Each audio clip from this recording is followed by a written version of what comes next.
Hey guys, so today we're going to be talking about Canis lupus, otherwise known as the Rocky Mountain wolf, or for this video, simply the wolf. For years, the wolf has been a symbol of the wilderness and of Yellowstone National Park. Here are a few fun facts about the wolf. They used to inhabit the lower 48 states. They eat bison, deer, elk. They also eat moose, coyotes. Let's just face it, they're carnivores. And in 1973, they were put on the endangered species list. But besides all of that, you could just be like me and think the wolf is a creature that howls at the moon.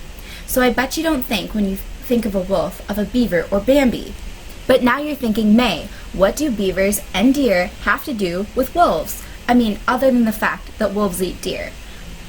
Well, here's why. When people started packing up their covered wagons and moving west, these pioneers started hunting bison. Since bison were part of the wolf's diet, they needed to find an additional source of food. So the wolves looked to the livestock. Now, if I was a wolf and I had to pick between running down a buffalo or eating a cow in a fenced-in pen, I would probably choose the cow, which is exactly what the wolves did. This made the pioneers angry as they were killing all of their livestock. So open hunting season on the wolves began. By the 1930s, 95% of the territory wolves inhabited was lost, and so were the wolves.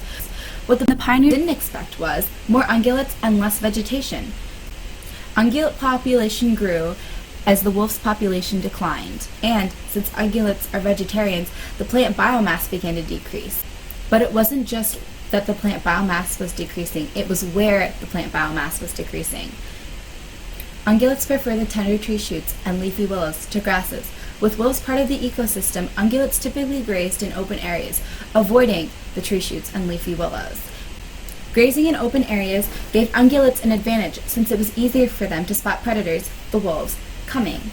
In addition, it also gave them quick getaways to steep slopes or cliffs, which was a lot harder for the wolves to maneuver over. Ungulates also adapted their habits so that they would graze outside of a wolf pack's territory. This prevented overgrazing in territory the wolves occupied.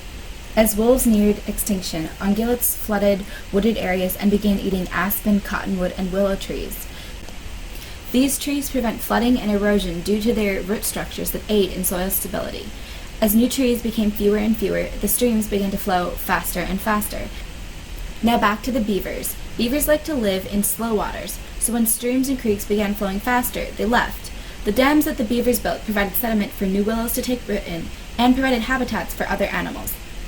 Also, the beavers built their dams out of branches from aspen, cottonwood, and willow trees. With the ungulates grazing more heavily on these trees, there was fewer materials for the beavers to build their dams out of. All of this led to something we call the top-down effect. The top-down effect is a way of explaining what happens when large predators are removed from a food chain. So, in 1995, wolves were slowly reintroduced back into Yellowstone National Park. With this, we've seen beavers return to Yellowstone, the trees along the riverbed are more abundant and stronger, and the ungulate population is now under control.